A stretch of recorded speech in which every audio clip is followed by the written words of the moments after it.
자, 이번 내용은 우리나라의 그 글로벌 AI 인덱스와 관련된 내용이 되겠습니다. 그래서 음, 국가별로 이제 AI 역량을 평가하는 그런 이제 지표가 되겠습니다. 그죠? 그래서 뭐 영국의 어, 토토이즈 미디어라는 곳인데, 그래서 62개 국가에 대해서 111개 지표로 국가별로 AI 역량을 평가한다 이렇게 나와 있습니다. 그래서 뭐 3개 부문, 7개 항목으로 이제 구성이 돼 있고, 그래서 미국이 이제 1위고요. 중국이 2위를 차지하고 있다.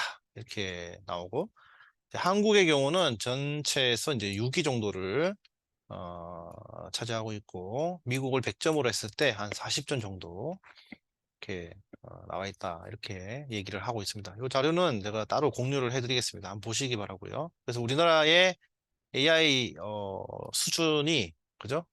이제 전 세계에서 어느 정도인지 각 분야마다 이렇게 정리해 놓은 자료다 이렇게 보시면 되겠습니다. 그래서 조금 더 구체적으로 보시면 그래서 111개 지표인데 3개 부문 7개 항목으로 되어 있습니다. 그래서 3개 구현 AI 구현 역량이 얼마나 되고 우리가 AI를 얼마나 혁신 잘하고 있고 AI에 얼마나 투자하고 있는지에 대한 어떤 항목이 되겠고요. 부문이 되겠고, 이제 구현부는 인재, 그죠? 인재. 사람이 얼마나 준비가 되어 있는지, 그 다음에 인프라는 어떻게 되어 있는지, 그죠? 그다음에 운영 환경은 또 어떤지, 실제로 실질적인 거네요, 이거는, 그죠? 구현은. 그 다음에 이제 연구 개발 영역은 연구 커뮤니티 활동과 아이디어의 공유하고 전파 정도가 얼마나 되는지, 특히 이제 논문이죠. 논문 수와 인용, 학회 참석, 저널에 대한 기고 등 이런 것들이 얼마나 잘 되고 있는지. 그다음에 개발의 경우는 AI 분야의 새로운 기술 발전의 수준이죠. 그래서 협업하고 뭐 현황이라는 특허 이런 내용들이 이제 들어가 있습니다. 그다음에 투자는 이제 정부가 얼마나 이 부분에 예산이라든가 투자를 하고 있는지, 그다음에 상업적 벤처의 규모, 뭐 자금 등의 수준을 이렇게 보고 있는 겁니다. 그래서 이제 그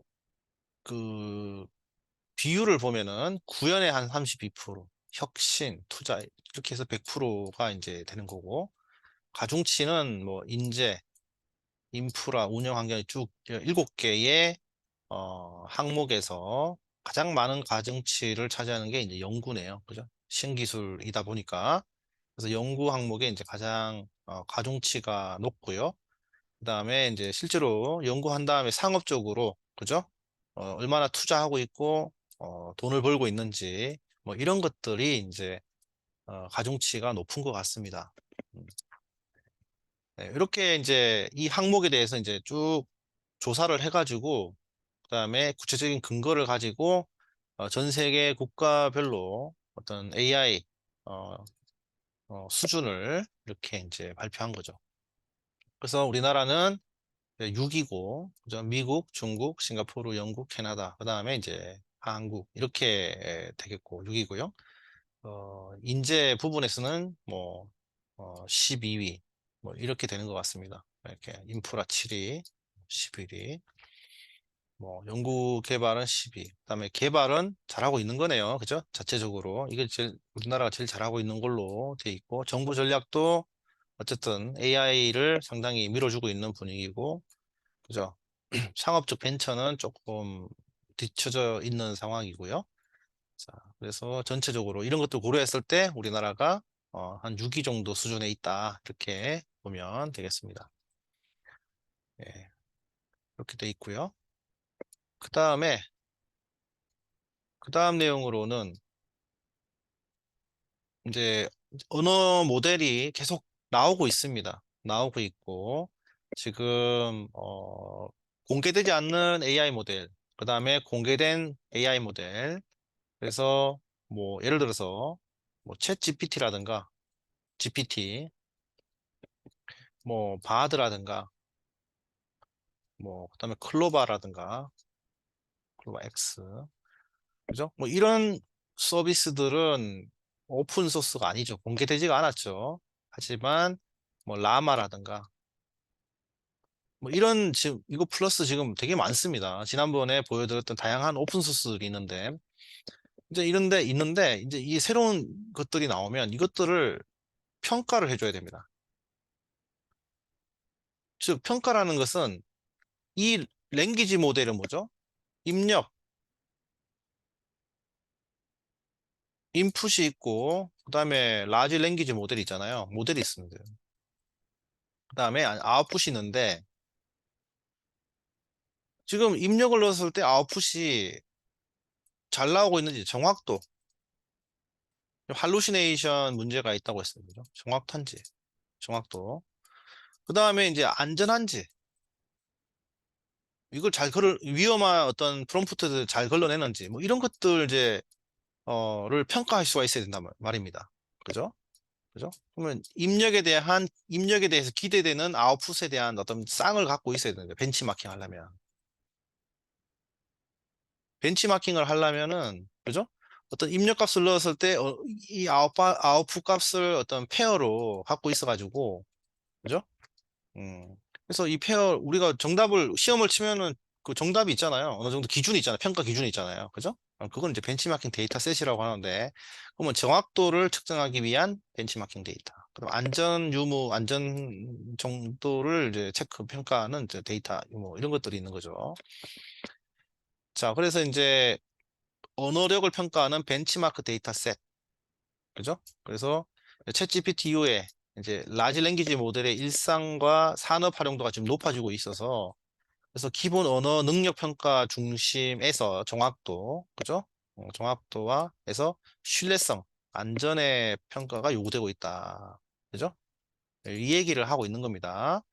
그래서 항상 새로운 게 나오면 이게 정확한지 안 정확한지, 그죠?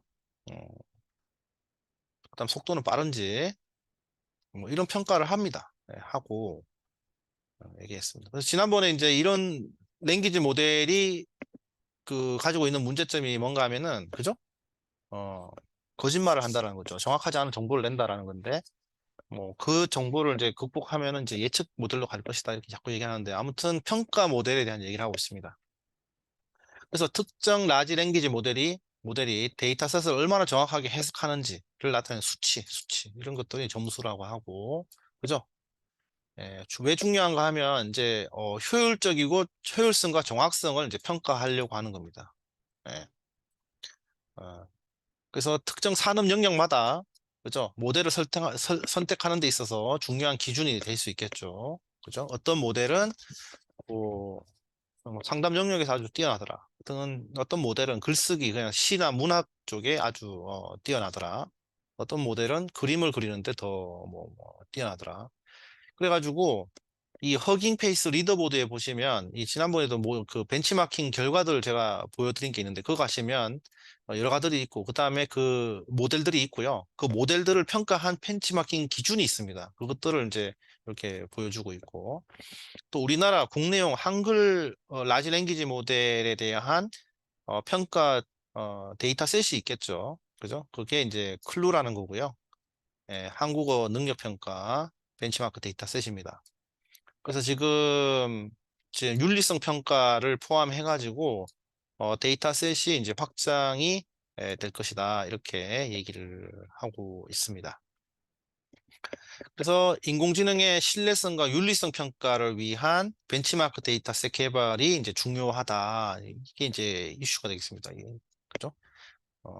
지금 정확도, 대부분의 데이터셋이 뭐죠? 정확도와 정확성과 효율성. 얼마나 효율적이냐. 정확성과 효율성 두 가지를 가지고 지금 계속 평가를 하고 있는데, 이제는 앞으로는 신뢰성과 윤리성 평가를 하기 위한 데이터셋, 평가 데이터셋으로 계속 발전해 갈 것이다. 이렇게 얘기를 하고 있습니다.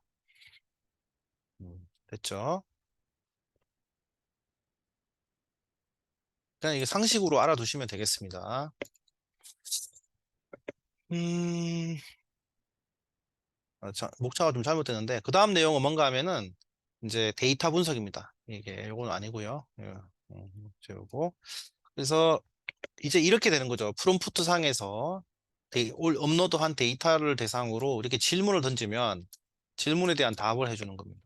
과거에는 이러한 시각화 결과, 분석 결과를 우리가 도출하기 위해서는 어떤 코딩이라는 과정, 코딩이라는 기술을 배워야 했습니다. 코딩 플러스 통계 지식, 통계 지식, 예, 통계 지식, 그 다음에 뭐 실습, 당연하죠. 그 다음에 도메인에 대한 내용까지 다 우리가 알아야지 이거를 할 수 있었는데, 이제는 데이터에 대한 이해도만 있으면 누구든지 이렇게 이제 분석할 수 있게 되었습니다, 여러분. 그래서 이 부분을 다음 영상에서 여러분들에게 소개를 해드리도록 하겠습니다. 그래서 생성 AI가 발전함으로 인해 가지고 이제는 데이터 분석의 장벽도 낮아지고 있다. 그림, 그죠? 장벽이 낮아지고 있는 거예요. 여러분들은 이 소식을 빨리 접하고 나서 이제는 그 두려움의 문제를 빨리 해소하셔야 됩니다.